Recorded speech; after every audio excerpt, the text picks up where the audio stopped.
So hello guys, welcome back to our channel H D medicos. आज हम आपके लिए लेकर के आए माइक्रोबायोलॉजी और इन्फेक्शन कंट्रोल के इंपॉर्टेंट टॉपिक्स के बारे में बात करेंगे। इंपॉर्टेंट टॉपिक्स को लेकर के आए मेन एग्जाम अप्रैल 2026 के लिए। तो अभी जो है जैसे कि आपकी डेट्स आ गई हैं, एग्ज़ाम डेट, तो हम आपके लिए लेकर के आए हैं इंपॉर्टेंट टॉपिक्स जो आपकी तैयारी में क्या है आपको हेल्प देंगे। आपको पता लगेगा किस चैप्टर से कौन सा टॉपिक अच्छे से कवर करना है। तो इसके बाद में आपके लिए इंपॉर्टेंट क्वेश्चंस की वीडियोस भी लेकर के आऊँगा। लेकिन अभी हम इंपॉर्टेंट टॉपिक्स के बारे में बात करेंगे, क्योंकि जो है ये आपका अभी क्वेश्चंस अगर आप अभी से सीधे अगर आपको मिल जाएंगे तो आप ढंग से पूरी प्रिपरेशन नहीं करेंगे। इसलिए टॉपिक्स से अपन बात करेंगे। आज इंपॉर्टेंट जो टॉपिक्स हैं उनके बारे में बात करेंगे, जिससे आपको आपके यूनिट्स में से कैसे क्या पढ़ना है, कौन सा टॉपिक अच्छे से कवर करना है। तो चलिए बात करते हैं इंपॉर्टेंट टॉपिक्स के बारे में। सबसे पहले माइक्रोबायोलॉजी की बात कर लें। Unit 1 introduction microbiology. तो माइक्रोबायोलॉजी में से जो है इसके अंदर जो टॉपिक है वो है प्रिंसिपल्स ऑफ माइक्रोबायोलॉजी। ये जो है यूनिट 1 के अंदर से इम्पोर्टेंट है।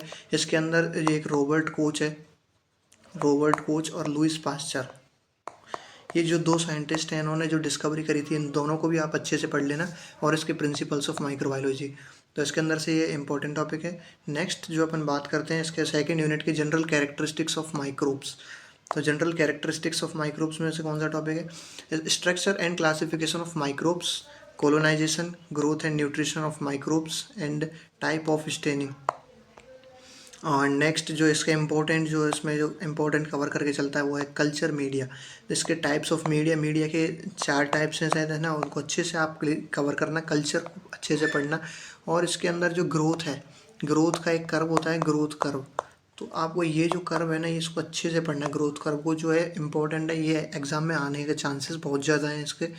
तो ये इसके अंदर जो है सेकेंड यूनिट के अंदर जो ये इंपॉर्टेंट टॉपिक्स हैं, ये 4 से 5 इंपॉर्टेंट है। तो आपको इनको तो अच्छे से पढ़ना है।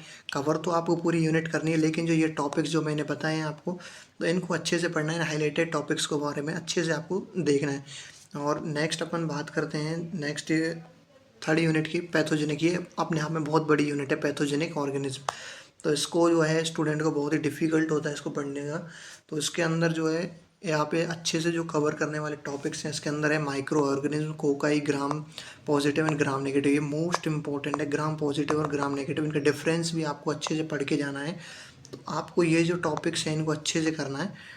एंड नेक्स्ट इसमें रोडेंट्स एंड वेक्टर। रोडेंट्स क्या होते हैं एंड वेक्टर क्या होते हैं, तो इन दोनों को आपको अच्छे से इंट्रो वगैरह इनका अच्छे से पढ़ना है, रोडेंट्स एंड वेक्टर के बारे में। और जो डिटेल में जो पढ़ने वाला टॉपिक है वो है ये gram positive and gram negative bacteria.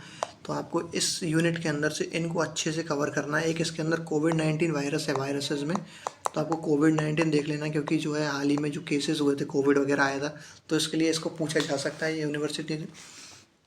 तो इनको अच्छे से कवर कर लेना। तो नेक्स्ट अपन बात कर लेते हैं यूनिट 4 इम्यूनिटी की। इम्यूनिटी में कौन सा टॉपिक इंपॉर्टेंट हो सकता है? इम्यूनिटी के अंदर इम्यूनिटी और इसके टाइप्स। तो ये जो है वेरी वेरी इंपॉर्टेंट टॉपिक है, इम्यूनिटी और इसके टाइप्स, इसका क्लासिफिकेशन। एंड नेक्स्ट जो टॉपिक है antigen antibody reaction and hyper sensitivity reactions and vaccine type and cold chain. Cold chain एक पूरा का पूरा कोल्ड चेन, कैसे जो वैक्सीन होती है उसको बनाया जाता है, कैसे उसको मैन्युफैक्चर किया जाता है, कैसे उसको ट्रांसपोर्ट किया जाता है, एंड कैसे उसको सेफ़ स्टोरेज करा जाता है। तो ये पूरी कोल्ड चेन के अंदर बातें होती हैं। तो आपको ये सारी प्रोसेसेस कोल्ड चेन के अंदर अच्छे से कवर करनी है। वैक्सीन को पढ़ना है, कितने टाइप की होती हैं, और हाइपर सेंसिटिविटी रिएक्शन, ये इंपॉर्टेंट टॉपिक है, इसको अच्छे से कवर करना है। और एक इसके अंदर टेस्ट आता है एलाइजा। ये पहले भी आपके जो सीनियर्स के एग्ज़ाम है उनके अंदर पूछा जा चुका है एलाइजा। तो ये 5 नंबर में आया था पिछली बार ये क्वेश्चन, तो इस बार भी आने के चांसेस हैं। एलाइजा को आप अच्छे से कवर कर लेना। और एंटीजन एंटीबॉडी रिएक्शंस और इम्यूनिटी, इसके इम्यूनिटी भी एक बहुत बड़ा चैप्टर है आपके जो है माइक्रोबायोलॉजी के अंदर। चैप्टर नंबर 4 और चैप्टर नंबर 2 बहुत ही इंपॉर्टेंट रोल प्ले करते हैं दोनों चैप्टर्स। तो इन दोनों चैप्टर्स को अच्छे से कवर कर लेना। और जो टॉपिक्स आपको हाईलाइटेड टॉपिक्स जो बताए हैं इनको अच्छे से कवर करना, और पूरे सिलेबस को अपने अच्छे से कवर करना है। और इसके बाद में आपके लिए इंपॉर्टेंट क्वेश्चंस की वीडियो लेकर के आ जाऊँ जो आपको और हेल्पफुल रहेंगी लास्ट टाइम के रिवीजन के लिए।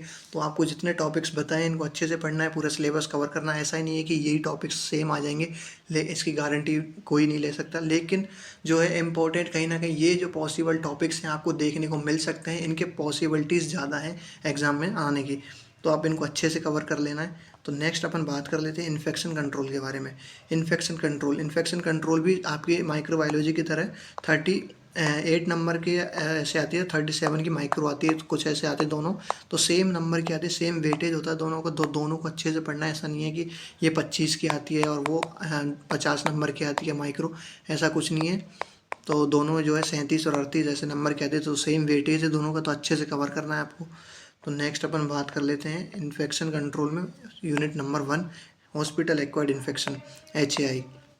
HAI के अंदर है जो बंडल अप्रोच, ये पिछली बार 10 नंबर में क्वेश्चन आया था सीनियर्स के में, तो आपको ये जो टॉपिक है बंडल अप्रोच को अच्छे से पढ़ना है। और इसके अंदर जो UTI हो गया, SSI हो गया, PAV हो गया एंड वेंटिलेटर वाला, और नेक्स्ट जो है इसके अंदर VAE हो गया, एसोसिएटेड इवेंट। तो आपको ये जो 4 इवेंट्स हैं ना, क्लेप्सी, ये 4 से 5 जो इवेंट्स जो है ना, ये इनको आपको अच्छे से पढ़ना है।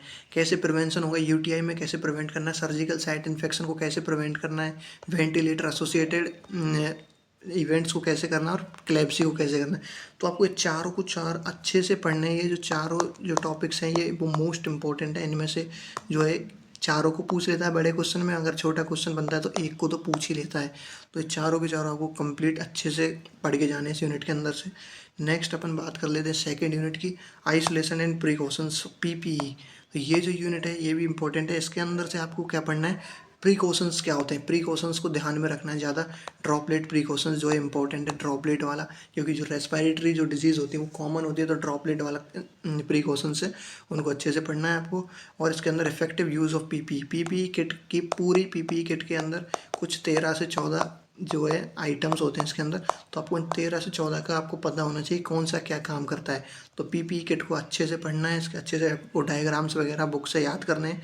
तो इस टॉपिक को अच्छे से कवर करना है, इंपॉर्टेंट टॉपिक है, ये 5 नंबर में पूछ लिया जाता है। Next hand hygiene, hand hygiene में तो ज़्यादा कुछ इंपॉर्टेंट है नहीं इसके यूनिट के अंदर, तो आप टाइप ऑफ हैंड हाइजीन है पढ़ लेना, ज़्यादा कुछ ही नहीं है हैंड हाइजीन के अंदर, ये इतनी इंपॉर्टेंट यूनिट नहीं है। नेक्स्ट यूनिट 4, यूनिट 4 के अंदर डिसइंफेक्ट एंड स्टरलाइजेशन, ये जो है ये इंपॉर्टेंट यूनिट है, डिसइंफेक्ट एंड स्टरलाइजेशन। तो आपको इन दोनों का डिफरेंस पढ़ना है, इन दोनों के डिफरेंस को अच्छे से कवर करना है। इसकी डेफिनेशन होगी, इसके टाइप्स जो है स्टरलाइजेशन और डिसइंफेक्शन के, तो इनके टाइप्स को, डेफिनेशन को और इनके डिफरेंस को, 3 चीज़ आपको इस यूनिट के अंदर कवर करनी है, जिससे कि आपको एक 5 नंबर का या 10 नंबर का कोई भी क्वेश्चन आए तो वो आपका कवर हो सके। तो इसके अंदर से आपको ये 3 चीज़ें कवर करनी है, ये इसके अंदर इंपॉर्टेंट टॉपिक्स हैं। नेक्स्ट अपन बात कर लेते हैं स्पेसिमेन कलेक्शन। स्पेसिमेन कलेक्शन, इसके अंदर आपको स्पेसिमेन कलेक्ट करने की जो टेक्निक्स हैं वो पता होनी चाहिए, और इसके टाइप ऑफ स्पेसिमेन कौन कौन से होते हैं। 6 स्पेसिमेंस होते हैं वैसे, तो आपको 6 के 6 वो टाइप्स को याद करना है, और कैसे इसको कलेक्ट करना है, कैसे उसको ट्रांसपोर्ट करना है। तो सारी टेक्निक्स जो है कलेक्शन की वो याद होनी चाहिए। स्पेसिमेन कलेक्शन ये इंपॉर्टेंट बनता है इसमें से, और ये 5 नंबर में पूछ लिया जाता है इसके अंदर। तो नेक्स्ट जो है BMW में से BMW में से आएगा सीधा वेस्ट मैनेजमेंट प्रोसेस। इसके अंदर एक टॉपिक और है लॉन्ड्री मैनेजमेंट, तो ये BMW और लॉन्ड्री मैनेजमेंट, तो ये दोनों टॉपिक्स हैं इसके अंदर मेन तो। बट जो इम्पोर्टेंट जो है वेस्ट मैनेजमेंट प्रोसेस, ये BMW से ही पूछा जाता है, लॉन्ड्री वाला कम पूछा जाता है। इसमें वो आते हैं हॉस्पिटल्स की लेनिन वगैरह को कैसे उनकी केयर करनी है, इनको कैसे वॉश करना है, तो वो चीज़ इसमें पूछी जाती है लॉन्ड्री मैनेजमेंट में। इसको इतना इम्पोर्टेंस नहीं देते हैं, वेस्ट मैनेजमेंट BMW को इम्पोर्टेंस दिया जाता है, तो आप इसको अच्छे से कवर कर लेना BMW को। ये 10 नंबर में भी क्वेश्चन पूछा जा सकता है BMW से रिलेटेड। नेक्स्ट यूनिट 7 के अंदर से इम्पोर्टेंट टॉपिक जो है बन सकता है, वो बन सकता है ये प्रिवेंशन ऑफ MRSA और MDRO। आपको ये 2 टॉपिक्स अच्छे से पढ़ने हैं, MRSA क्या होता है और MDRO क्या होता है। इन दोनों का डिफरेंस भी आ सकता है, इन दोनों को डिस्क्राइब भी आ सकता है।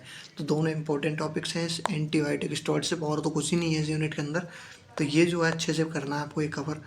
नेक्स्ट आपको यूनिट 8 में प्रिवेंशन ऑफ इट्रोजेनिक इंजरी। तो इट्रोजेनिक इंजरी क्या होती है, ये इंपॉर्टेंट टॉपिक है, इसके बारे में पता नहीं होता कई स्टूडेंट्स को।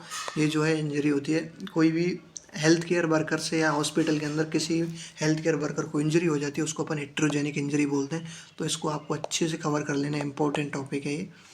नेक्स्ट इसके अंदर IV कॉम्प्लिकेशंस क्या होते हैं, prevention of fall and surgical safety.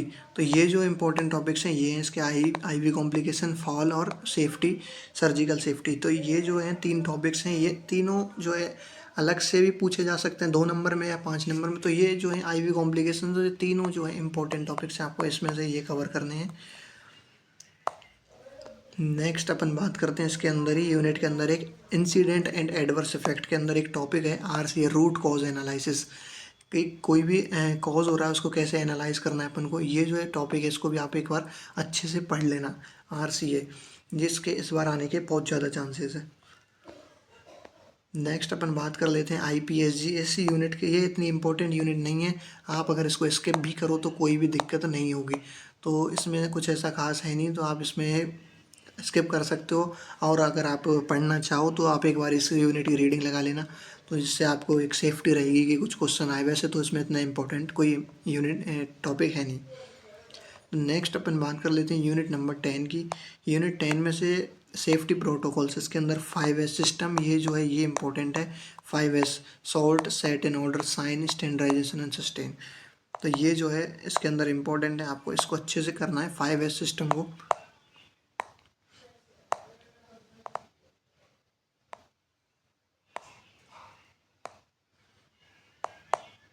तो 5S सिस्टम को आपको अच्छे से करना है। रेडिएशन सेफ्टी हो गया, फायर सेफ्टी हो गया। इसके अंदर जो है सेफ्टी प्रोटोकॉल्स के अंदर 3 अच्छे जो हैं, एक अच्छा वेटेज कवर करते हैं यूनिट के अंदर, तो वो तीनों टॉपिक चाहिए। 5S हो गया, रेडिएशन और फायर सेफ्टी। तो आपको जो है कम्प्लीटली फायर सेफ्टी कैसे होती है, किस किस चीज़ से बचाते हैं, रेडिएशन का हो गया कैसे, इसके प्रिवेंशन, कॉम्प्लिकेशन, सारी चीज़ को अच्छे से कवर करना है। एंड लास्ट वन टॉपिक है इसके अंदर हजमत। ये जो है हजार्डियस मटेरियल से कोई भी जो नुकसान होता है उसको बोलते हैं हजमत। तो इसको टॉपिक को आपको अच्छे से करना है। इसके अंदर स्पाइलेज मैनेजमेंट, ये जो दोनों टॉपिक्स हैं इसको अच्छे से कवर करना है। MHDS इसको भी कवर करना है। तो आपको हजमत के अंदर इस सारे टॉपिक्स को पढ़ना है और ये इंपॉर्टेंट भी है, तो इसको आपको पढ़ लेना। 5 नंबर में एक हजमत लिख करके आपसे पूछा जा सकता है, इस बार भी आ सकता है क्वेश्चन। तो नेक्स्ट अपन इसके अंदर रोल ऑफ नर्सेस यूनिट के ही अंदर है, role of nurse. Very very important है ये role of nurse in disaster.